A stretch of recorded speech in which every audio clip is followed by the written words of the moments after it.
Eu fiquei espantado. Quando eu conheci Deus de verdade, eu disse: não, você não é Deus. Me surpreendi.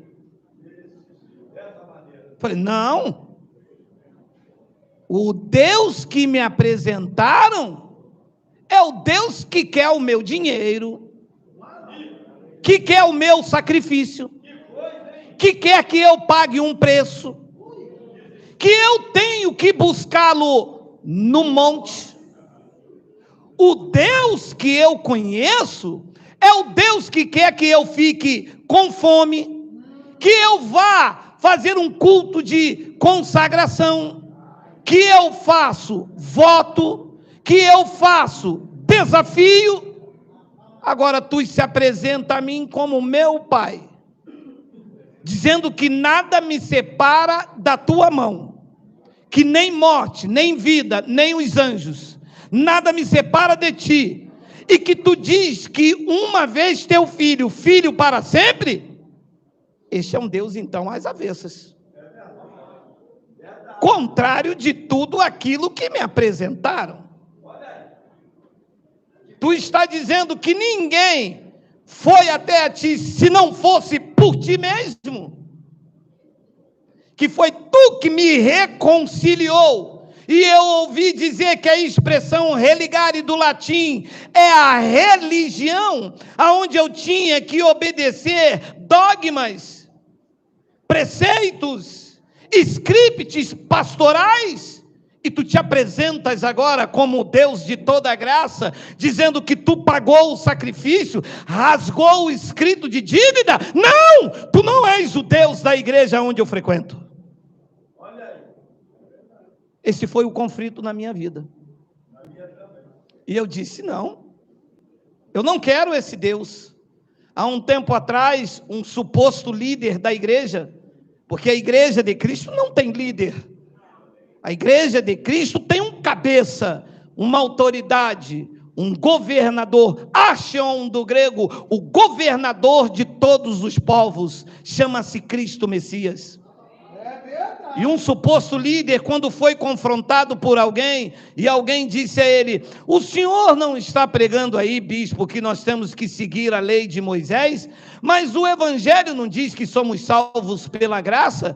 E ele então respondeu a um dos seus ouvintes, ele disse: esta graça eu não quero, esta graça é uma graça desgraçada. Sim, é uma graça desgraçada, porque ameaça o título, ameaça o púlpito, ameaça os cofres, e será desgraçado para aqueles que são desgraçados, mas para nós é a bendita esperança do Cristo, o cabeça da igreja.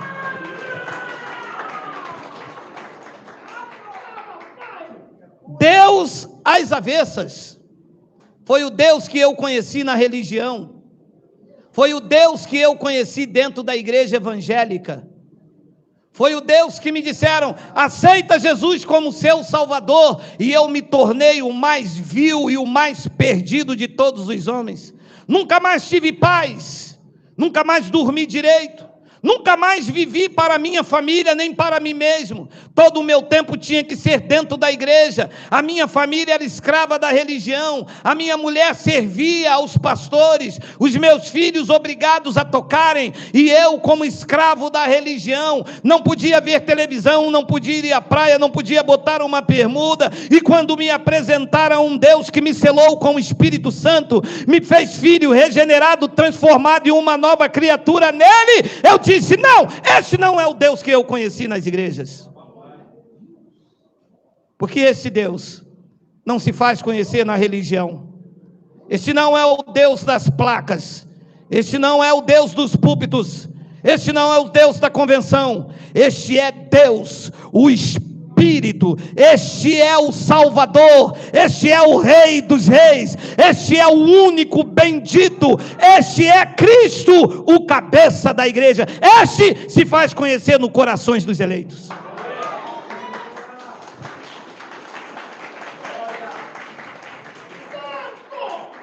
Deus às avessas, um Deus mau, o Deus da religião é mau, é cruel. O Deus da religião solta a mão. O Deus da religião mede você pela sua condição financeira. Tem carro, tem apartamento, esse cara é dizimista, ele é abençoado por Deus. Está desempregado? Não tem dinheiro de passagem? Está passando dificuldade? Está na prova. Jeová está apertando. Está passando na moenda de Jeová.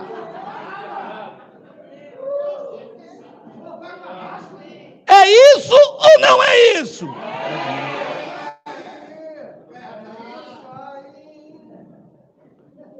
Eu começo o meu argumento com um livro histórico, Máscaras, de Mateus capítulo 7, versículo de número 7, eu vou ler até o versículo de número 11. Jesus, nos dias de sua carne, disse algo aos judeus. Aí, máscara aí. Pedi e dá-se-vos-á. Buscai e achareis. Batei e abri-se-vos-á. 8. Pois todo o que pede, recebe. O que busca, encontra. E a quem bate, abrir-se-lhe-á. 9. Ou qual dentre vós é o homem que, porventura, o filho lhe pedir pão, lhe dará pedra? 10. Ou se lhe pedir um peixe, lhe dará uma cobra? 11. Ora, se vós que sois maus, sabeis dar boas dádivas aos vossos filhos, quanto mais o vosso Pai que está nos céus lhe dará coisas ruins? É isso? Não, lhe dará coisas boas. Me apresentaram um Deus contrário a este aqui. Jesus disse: se você, ou vocês que são maus, o vosso filho pede pedra, pede pão, vocês não dão pedra? Mas a concepção gerada na mente dos crentes é que Deus é mau. É que Deus, assim, eu errei, Deus vai me punir. Eu acertei, Deus vai me abençoar. Então Deus é condicionado àquilo que eu faço. Mas não é isso o que diz esta palavra. Porque se o seu filho errar, quando te pedir pão, você dá pedra, mesmo que ele erre, jamais, eu não, pelo menos o meu, não faço isso. E o meu amado, você tem que ver, mas é uma bênção. E quando eu fui reclamar, sabe o que me disseram? Geraldo, filho de cobra já nasce com veneno, meu irmão. Você queria o que do seu filho? Tu te lembras de você? E qual foi o dia que o teu pai te lançou fora? Meu amado, você não tinha... Meu amado, eu vou lhe dizer uma coisa em 2 minutos que estamos com tempo hoje. Havia uma igreja, ainda existe uma igreja católica aqui perto. Quando eu pegava uma lata de rã, cheia, de uma lata de 20 cheia de rã, e passava na porta da igreja católica e pula rã para cá.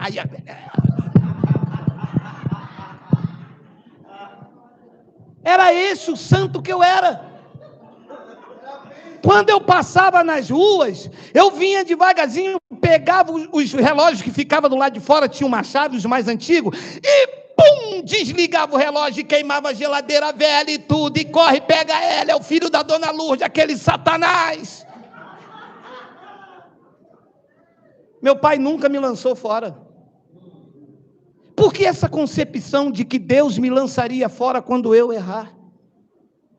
Se é o Deus às avessas, é o Deus da religião. Como é que ele morreria por mim e estivesse lá em cima com um arco, esperando que eu errasse, para que me atingisse? Você imagina se Deus, você acordou hoje domingo e Deus, lá vai ele, ó, lá vou eu,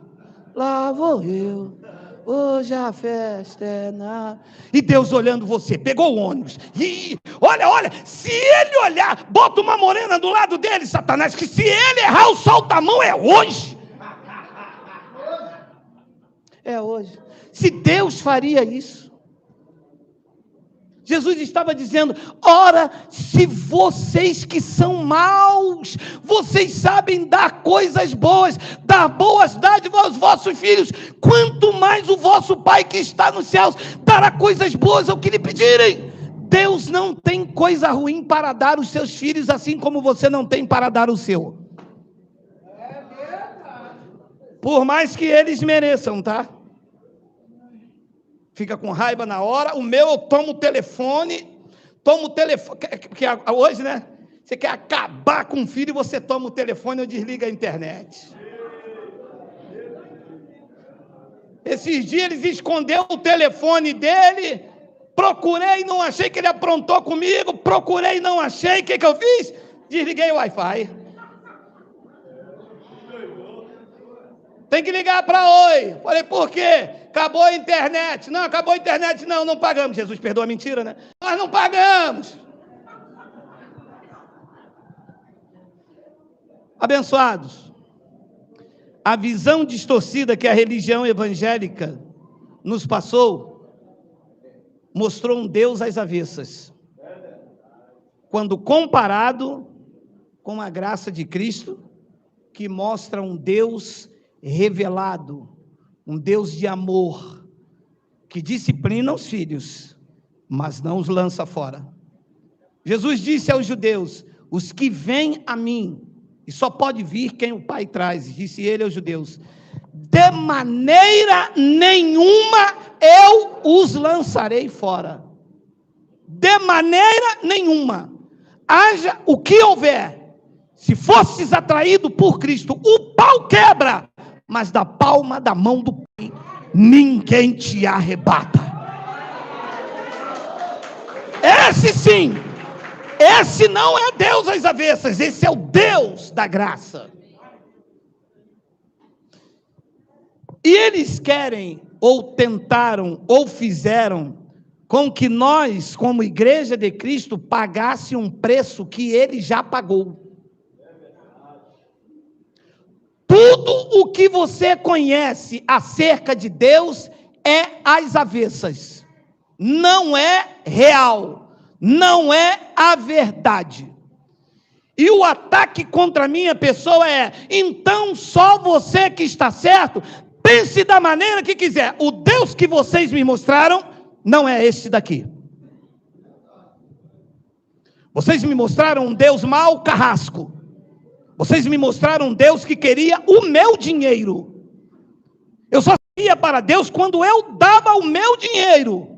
Quando eu dava dízimo para sustentar o clero, para sustentar a organização, não o organismo. Porque para sustentar e ajudar o organismo, faço com o maior prazer. A organização que está aí, vocês me mostraram um Deus mau. Porque quer botar medo nas pessoas, mostre um Deus mau.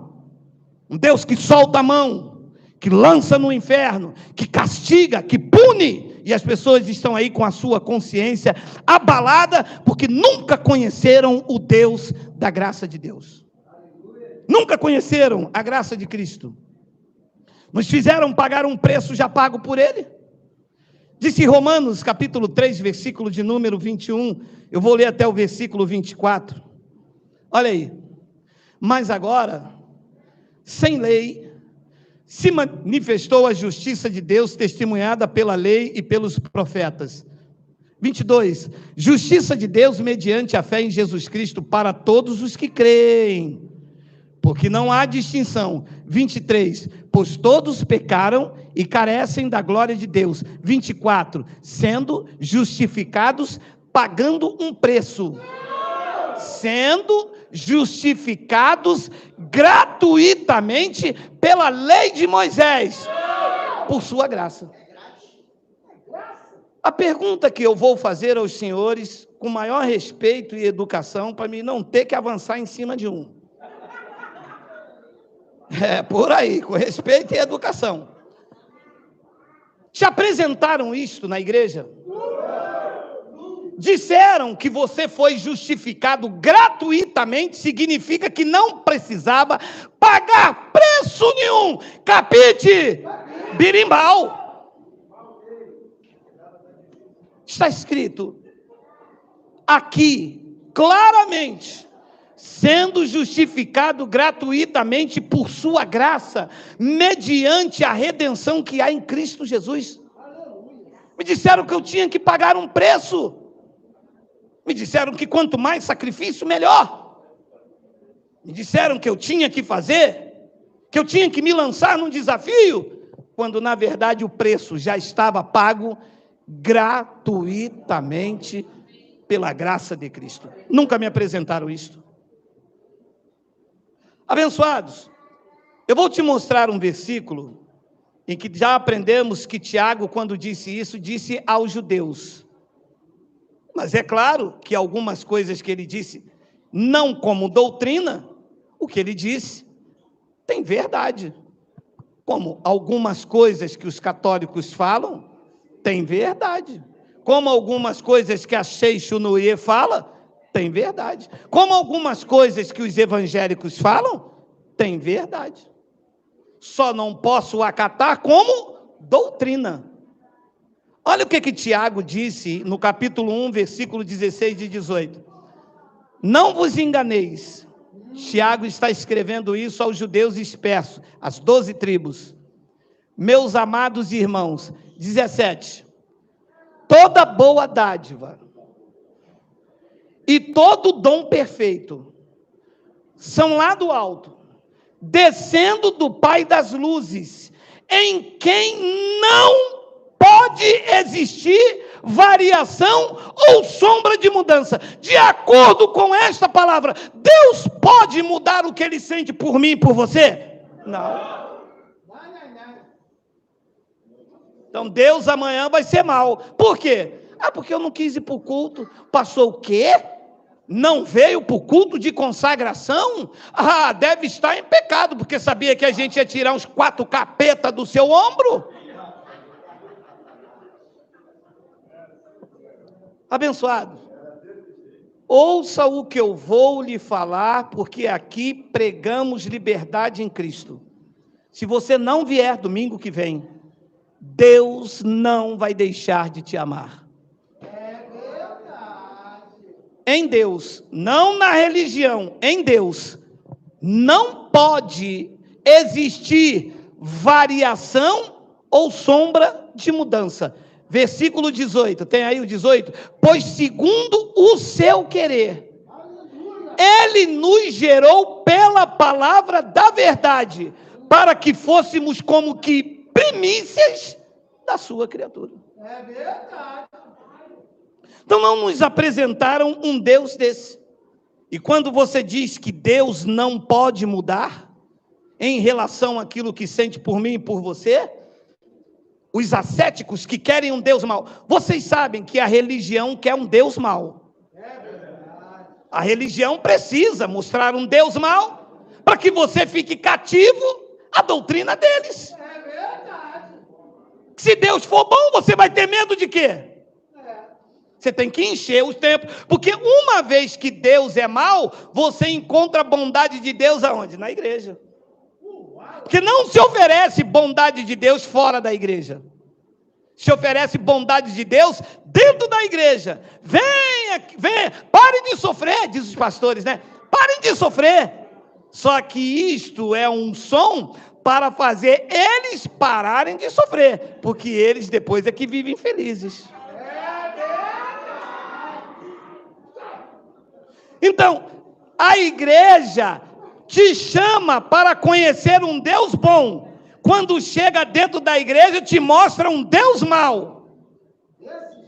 É só você ver a reação dos legalistas. Não, é porque você vai para o inferno sim. Brinca sim, Jesus vai voltar, vai julgar vocês, vocês vão queimar no mármore do inferno. Se já inventaram até mármore no inferno. Nem tem mármore no inferno. E quando você diz, meu amado, coloca o 17, Miguel. Temos tempo? Temos, Miguel. Coloca o 17. Toda boa dádiva e todo dom perfeito são lá do alto, descendo do Pai das luzes, em quem não pode existir variação ou sombra de mudança. Quando você apresenta isto, que Deus é bom, aqueles que querem mostrar um mal, e um deles, um teólogo, claro que eu não vou falar o nome do alçapão, me disse, mas está lá em Isaías que diz que Deus cria o bem e cria o mal. Vamos ler, Isaías 45, 7. Olha lá. Quando você mostra o Deus bom, eles querem mostrar o Deus mau. Olha lá. Isaías 45, 7, disse o profeta, usado por Deus. Eu formo a luz, crio as trevas, faço a paz e crio o mal. Eu, o Senhor, faço todas as coisas. Então ele usa esse argumento que Deus criou o mal. Mas o mal não está criado para mim. O mal não foi criado para a minha vida. O mal foi criado como agente disciplinador quando eu desobedeço, quando eu semeio na carne, quando eu pratico aquilo que entristece o espírito. O mal aparece em consequência da minha vida semeada na carne. Ora, eu estou aqui, cadê o mal? Cadê o mal? Cadê? Não tem mal. Vou sair daqui, vou ficar com a minha família. Cadê o mal? Não existe. Amo a minha esposa, amo vocês, nos respeitamos. Cadê o mal? Não existe. Quer que ele exista? Quer que ele apareça? Quer ver o mal criado? Vai aqui, bebe 2 garrafas, marmela a fuça, mas afunda a fuça, pega o teu carro, vai para a linha vermelha, bate com o carro. Olha o mal aí. Pronto. Apareceu o mal. Isto aqui é que foi criado como um agente disciplinador. Deus criou para os filhos toda boa dádiva e todo dom perfeito, e enquanto obediente ao Pai, enquanto eu me submeto, todo dom perfeito emana de Deus e é derramado na minha vida. E o mal? O mal é consequência das minhas atitudes carnais, criado para me disciplinar, nunca afastar do Pai. Se Deus criasse o mal e o mal existisse aqui onde eu estou, Deus não seria 100% bom. O mal foi criado e ele é ativado quando eu dou lugar à minha carne. Está bem aí? Tem mal aí? Tudo está bem. Respeita a sua esposa, tua esposa te respeita. Obedece o seu pai. Não há mal algum? Não. Quer ver um mal? Pega lá a carteira do teu pai lá e pega R$2 para tu ver que o velho já não te come logo no cinto. Então, Deus não criou o mal como dádiva para os seus filhos. O mal existe como agente disciplinador das nossas más atitudes. Paulo disse isso em Gálatas, no capítulo 6, no versículo 7. Tem aí, Miguel?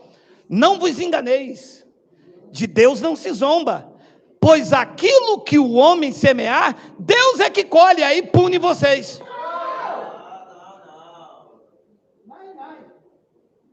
Como que Deus vai me punir, se ele não foi atingido por isso? Não. Se você beber 2 garrafas de cachaça, isto não abala o trono continua intocável. E o que é que ele faz? Nada. O quê? Se eu beber 2 garrafas de cachaça, Deus não faz nada? Absolutamente nada. Este é o mal semeado por você, o mal vai aparecer, você colherá. Deus não precisa fazer, você já fez. Entendeu aí? Pegou a visão? Caramba, meu irmão! sair com aquela mulher, caramba, você tinha que ver, que mulher linda, meu irmão, poxa, e agora? E agora? Deus vai soltar a mão sobre você? Não precisa, ela já soltou no teu bolso, se engravidou, vai te botar na justiça, vai perder teu casamento. Você quer que Deus faça o quê? Você já fez. Mas para apresentar um Deus mau, lá, não deu dízimo esse mês, Deus vai soltar a mão, um devorador vai na sua casa, Deus vai enviar um demônio na casa dele. Ui, para comer o meu já basta a minha fome, ainda vai enviar um demônio na minha casa? Já não basta a velha que come igual uma caipora, meu amado? Deus me livre. Olha, meu amado, aí está. O mal já está aqui. Aquilo que o homem semear, isso mesmo também ele ceifará. Deus não precisa fazer nada, você já fez. É que as igrejas têm a necessidade de colocar em Deus a responsabilidade daquilo que você faz de mal. É verdade. Para que uma vez você tenha consciência do que você fez, é Deus que está fazendo, você não sai do domínio pastoral. Aí, tá vendo? Não deu dízimo esse mês, bem que o pastor falou. O que foi? Azedou minha comida. Caraca, meu amado. Então, vou te dar um conselho. Quando você for comer alguma coisa, e você botar a colher na boca, e você não quiser mais, não volte com a colher lá. Prove, não gostou, lave a colher, se for possível, aula de culinária, tá? Se for possível, ferva, não é isso? Aí, não deu dízimo aquele mês, os 300 não caiu, aí a comida azedou, a necessidade de mostrar um Deus às avessas, um Deus mau, ataca a tua consciência, e você, sobre o domínio do pastor, porque ele já te mostrou o lado mau, que só existe quando a minha carne é ativada. E eu prego o domínio dele. Se não der o dízimo mês que vem, Deus é santo, hein, meu irmão?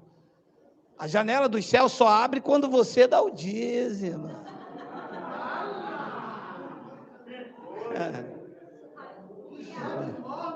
Entendi?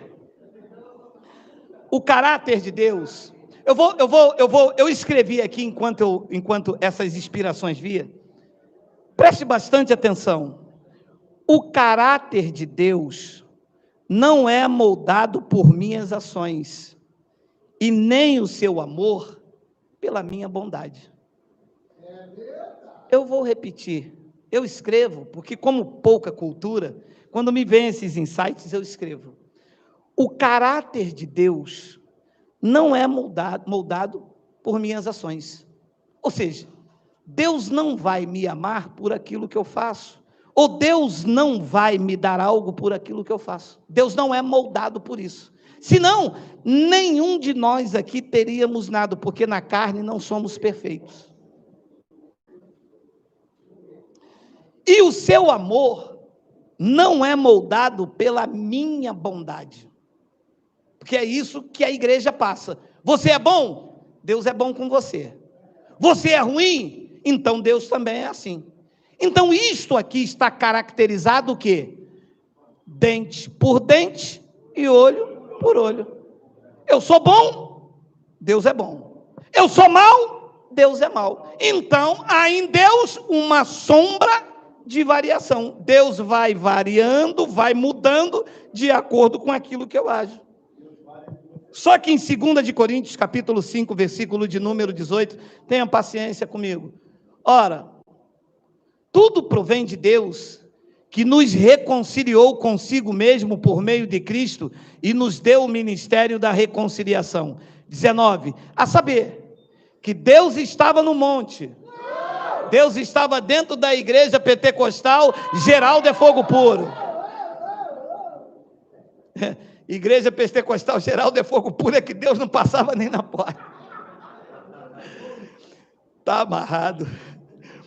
A saber, que Deus estava em Cristo, reconciliando consigo o mundo, não imputando aos homens as suas transgressões, e nos confiou a palavra da reconciliação.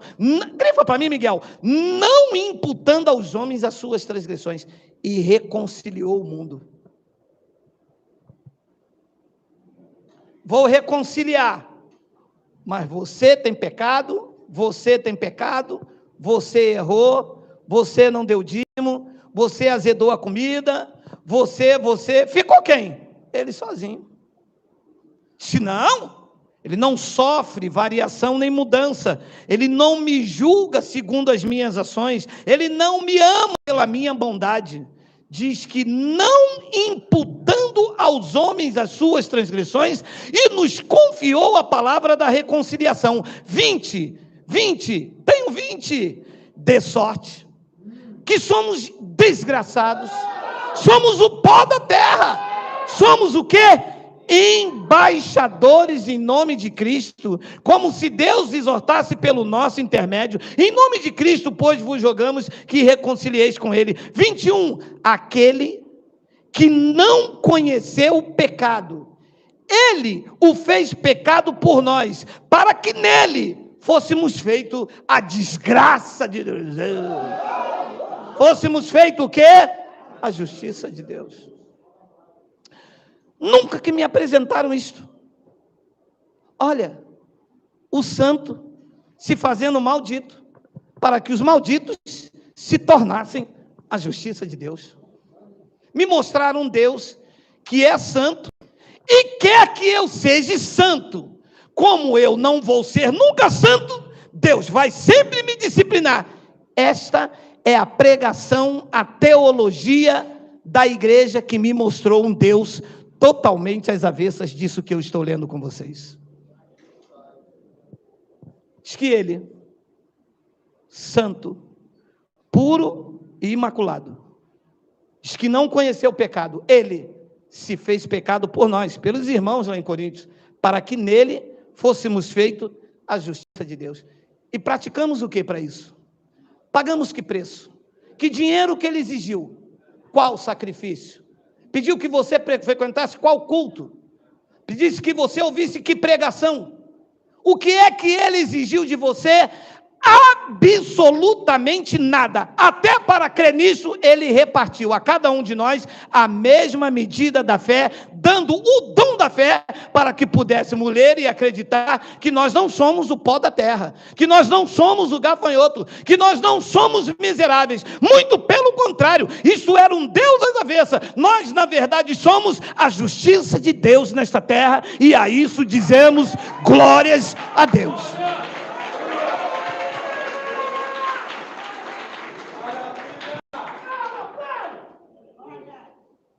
Então, o que é contrário disso é um Deus às avessas, que nos foram mostrados durante anos a fios, em que você tentava ser o que você nunca seria, que você seria um santo, que você seria o homem mais perfeito, e muitos dos que me ouvem aqui, quando erravam, já dizia, eu tenho um demônio, eu preciso de um culto de libertação, porque como é que pode, eu sou um homem de Deus, e quando eu passei na rua, dei uma topada e gritei, puxa vida! Você não pode gritar, puxa vida. Não, é porque eu fui consagrado, eu fui ungido, eu sou pastor. A igreja queria que você fosse algo que você nunca iria ser, nem nunca será, santo nesta tua natureza. Nada de perfeito pode ser dado a uma natureza caída, e é por isso que nós não damos lugar à carne, que se você der lugar à sua carne, ela vai te envergonhar, ela vai te fazer tropeçar. É por isso que em graça, os nossos sentidos estão aguçados para viver o homem interior, aonde foi renovado o entendimento, e aonde podemos servir a Deus com santo temor. Este não é um Deus às avessas, esse é o Deus real, este é o Deus da Bíblia, é o Deus que os homens não nos mostraram. Olha o que o profeta Isaías disse lá no Antigo Pacto, olha isto, que coisa linda, Jeremias capítulo 29, versículo 11, leia, Eu, disse Deus, é que sei que pensamentos tenho a vosso respeito, diz o geral. Eu, disse Deus lá pela boca de Jeremias, é que sei que pensamentos tenho a vosso respeito, diz o Senhor, pensamentos de paz e não de mal, para vos dar o fim que desejais. Em cima desta palavra eu vou filosofar. A religião está mais preocupada em mostrar o que eles pensam de Deus. A graça tem a missão de mostrar o que Deus pensa de cada um de vocês.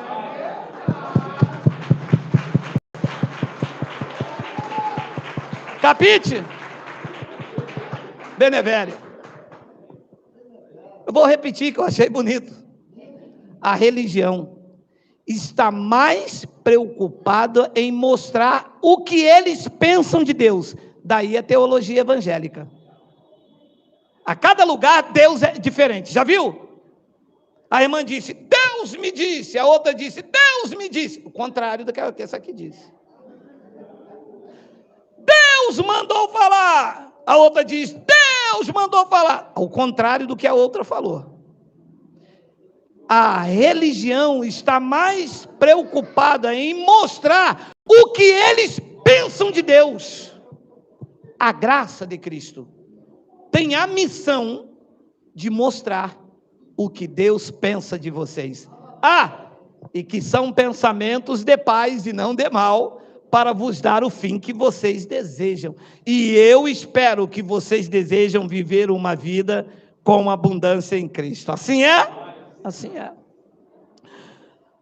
O Evangelho da Graça não é para qualquer um. É para aqueles que querem ver Deus às claras. A religião, já disse Paulo, coloca um véu e as pessoas não conseguem ver, tem uma visão turva e embotada. Vocês sabem, já estamos em cima da hora, vocês sabem que um homem tinha 2 filhos, vocês lembram dessa história? O mais moço disse, pai, me dá a parte que me cabe na herança. O pai quebra o protocolo. E herança com protocolo quebrado é herança maldita. O filho pega a parte da herança, o mais novo, e ele sai, e ele vira o Bob Esponja, meu irmão, mas ele bebe todas, ele acaba com tudo, se envolve com as meretrizes, e ele vai para uma outra cidade, para ninguém ver a referência paterna. O mais velho fica na fazenda, com a sua parte. O pai pegou, vendeu tudo, e o filho mais velho ficou lá. Algum tempo depois, vocês conhecem a história, o mais novo volta. O mais novo volta porque ele tem a visão clara do amor do pai, embora ele errado. E ele diz, pequei contra o céu e a terra, não sou digno de ser chamado de filho, mas há muitos trabalhadores do meu pai, e lá tem pão. Aonde ele estava, houve escassez. E ele tem uma visão nítida que ele mesmo errado, mesmo quebrado, falido, o pai vai aceitá-lo. Veja, o mesmo filho, o mesmo pai, esse filho volta, como a visão dele era clara, apenas viveu uma experiência da sua carne. Quando ele vinha de longe, o pai estava olhando pela janela da eternidade. Não houve um dia, eu acredito, que o pai não deixou de saber, ele vai voltar. Porque o filho fica na casa para sempre. O pai não deixou de amar, não houve mudança. O pai deixou ele experimentar o desprazer, a vontade da sua carne. Mas quando ele chegou e que o pai viu que ele foi falar: pai, eu peguei, o pai...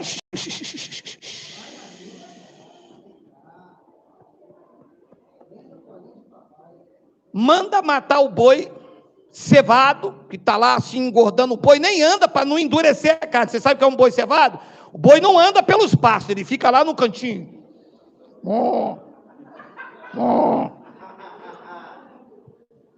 Manda matar o boi cevado, pega o anel, manda fazer a barba, pega aquele meu perfume da Mistral, dá-lhe um banho, bota o perfume da Mistral, porque o meu filho voltou e nós vamos fazer um churrasco. Esse é o pai que é da graça. E começaram lá, né, meu irmão? E toca a sanfona. Eu ouvi o toque da sanfona me chamar. Eu ouvi o toque. E a festa rolando solta e o toque da sanfona. Quem é que chega? Quem é que chega? Quem é que chega? Aquele que tinha uma visão do Deus mau. Quando ele chegou, falaram: ei, tá sabendo não? Não, o que foi? Teu pai não dividiu os bens? Deu a metade para você, a metade para o teu irmão? Dividiu. Teu pai ficou sem dinheiro, não foi? Foi, quebrou o protocolo, a herança dele ele dividiu todo, ele ficou sem nada. Teu irmão não gastou o dinheiro todo? Gastou. Tá sabendo não? Ele não. O teu dinheiro, o teu boi, a tua parte, teu pai está fazendo maior farra pro teu irmão.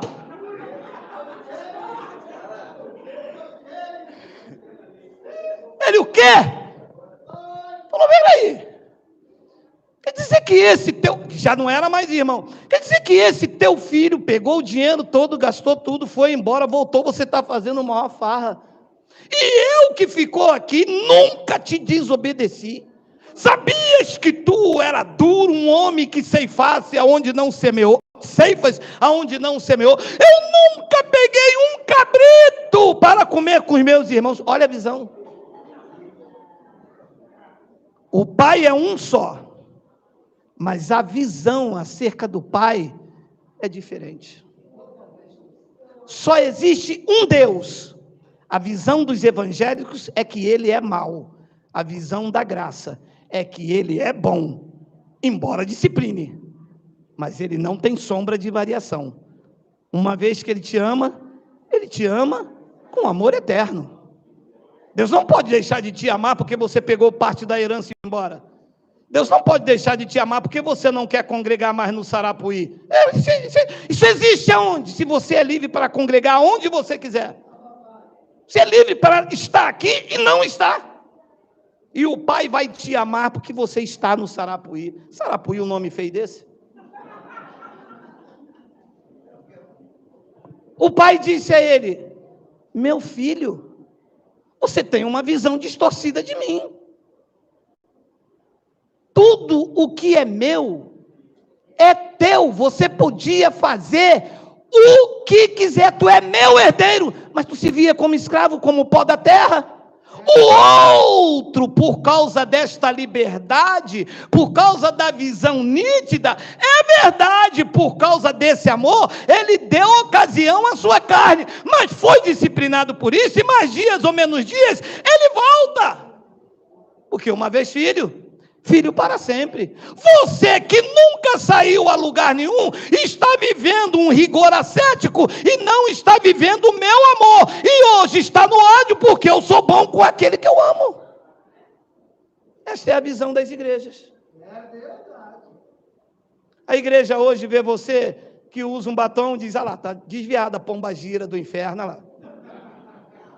Não diz ou não diz? As mulheres aí, diga oi. Aí diz.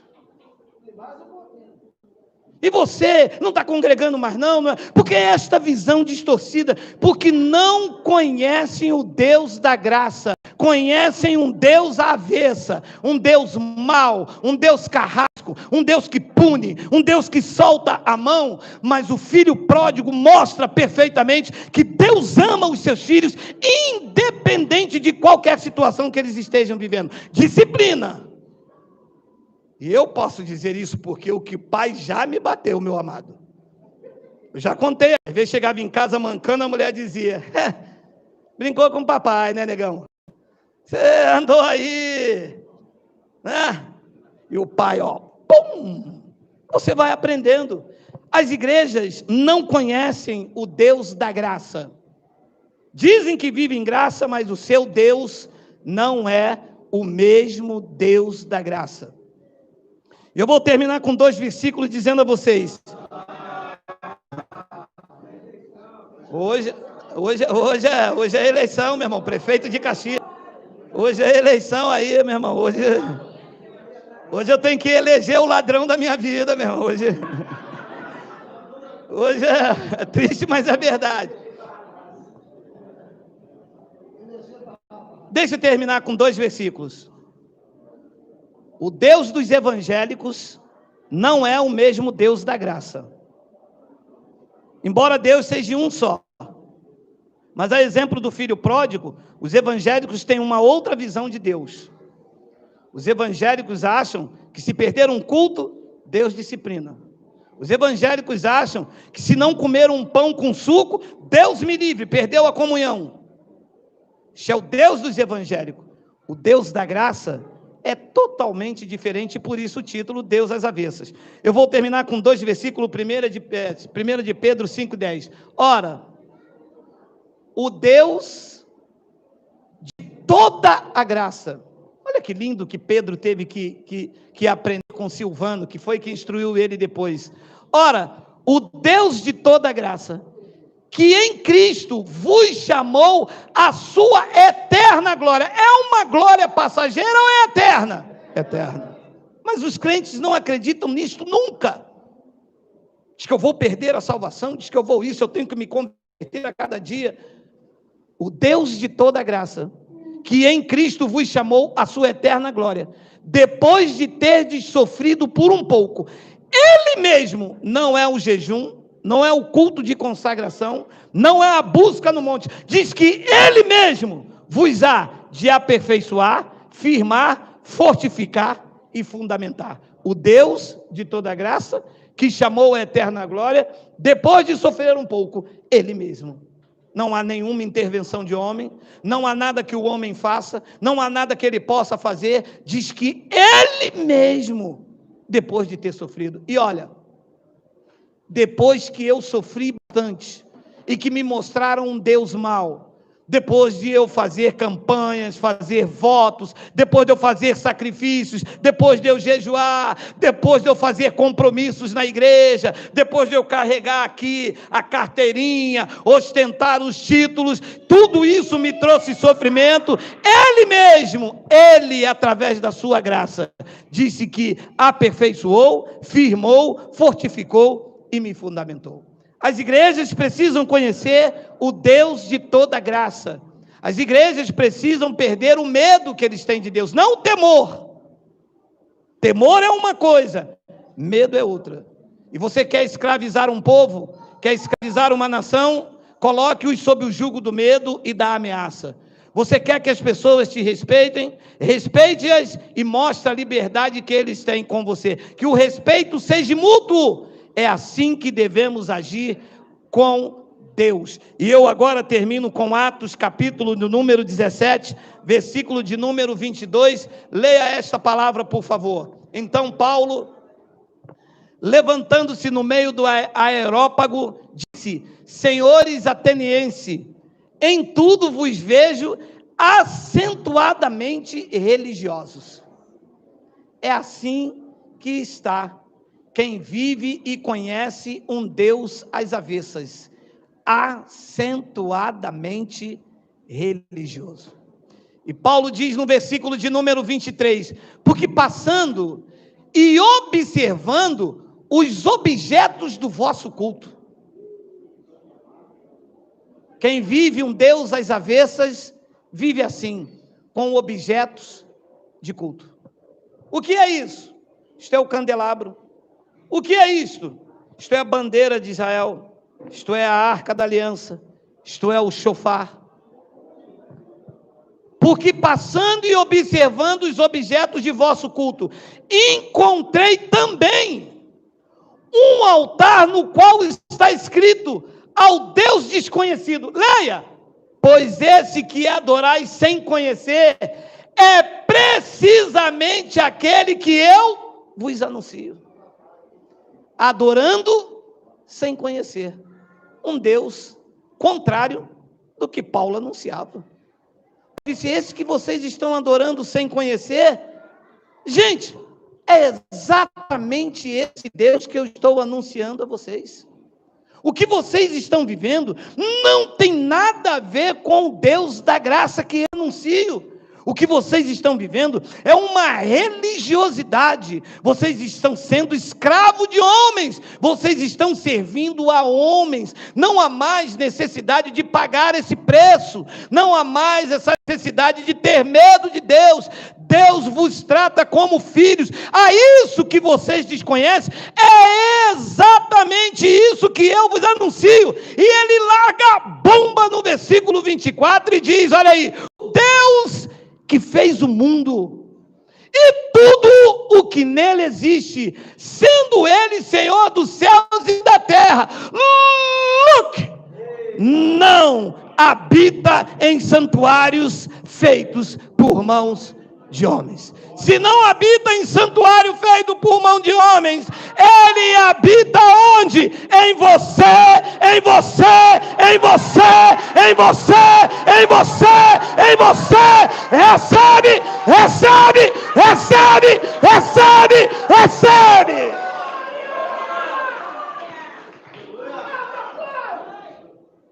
Mas vocês adoram sem conhecer. Saíram num domingo deste para ir reverenciar o Papa, para ir reverenciar o presidente da convenção. Venham! Domingo de milagre, o apóstolo vai colocar a mão na cabeça de vocês.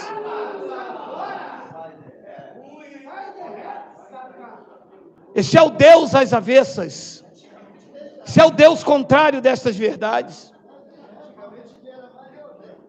23, Miguel, por favor, ainda temos, ainda. Não, porque passando e observando os objetos do vosso culto.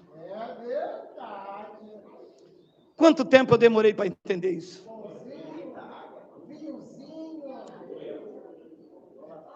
Quanto tempo até os meus olhos serem iluminados? Depois de ter sofrido por um pouco, eu fui entender que em Cristo, o objeto do meu culto, se é que pode dizer isto, é a mente. O meu culto racional. Só hoje, depois de passar por várias portas, depois de beber os olhos, depois de passar por águas, de buscá-lo no monte, ele não estava lá. Deus não está nos montes. Deus não está nas grandes catedrais, nos cultos de consagrações. Deus está na tua vida, fez de você o santuário e morada dele. Ele te ama com amor eterno. Haja o que houver, custe o que custar, ele não abre mão de você, nem que ele tenha que te trazer em pedaços, te fazer em pedaços, nem que ele tenha que te disciplinar, corrigir e açoitar, mas tu és filho dele, tem a genética dele, foi gerado por ele, tem a origem dele, tu tem o espírito dele no teu espírito, és filho de Deus para sempre, recebe a provisão do Pai, recebe força para viver, coragem e ousadia de Deus. Deus é Pai do teu espírito. Quem recebe aí, diga glória a Deus, diga glória a Deus, diga glória.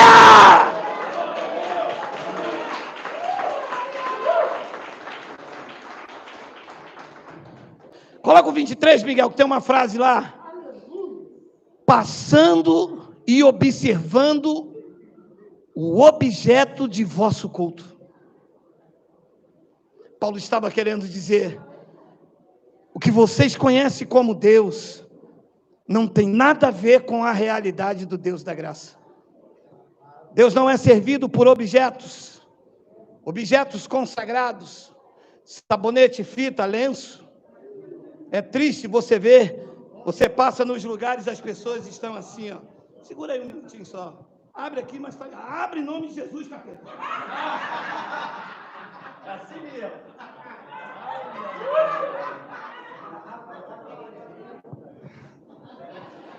Objetos de culto. Outros têm uma fita, outros têm um saquinho. Há uma outra expressão aqui. Olha, encontrei também um altar. Abençoados, definitivamente, todo altar humano é paganismo, é religiosidade. Paulo disse, eu passando e observei, vejo que vocês são acentuadamente religiosos, porque passando eu vi objetos dos vossos cultos, e lá também eu encontrei um altar. Na graça de Deus, o nosso altar é Cristo, aonde está a minha vida e a tua vida. Fora disso, tudo é paganismo, é coisa humana, é rituais humanos. Isso não é um altar. Isso é um tabrado que eu e o Miguel fizemos aqui para dispor melhor as canções e as ministrações do Evangelho da Graça. O nosso altar é Cristo, da onde nós não vamos sair nunca mais, aonde as nossas vidas foram apresentadas a Ele como o nosso culto racional, santo e agradável a Deus. Eu vejo lugares que dizem que pregam a graça e dizem, venham para o altar. O altar não falou, Deus não falou. Altar aqui é Cristo, é Ele que fala, é Ele que dirige, é Ele que governa, é Ele que orienta nossas vidas. E Paulo disse, encontrei também um altar no qual é escrito, ao Deus desconhecido, porque esse que adorais sem conhecer. Que tristeza, eu já fiz isso. Eu já adorei sem conhecer. Sim! Porque eu já fiz oração para Deus soltar a mão naquela irmã. Quantos aqui já oraram assim, hein? Viu aí?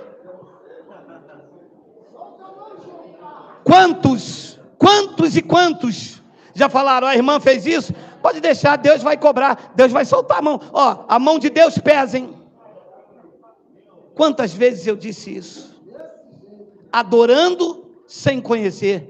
Se Deus vai soltar a mão sobre um filho dele, você leu no início, se o teu filho pede pão, você não dá pedra.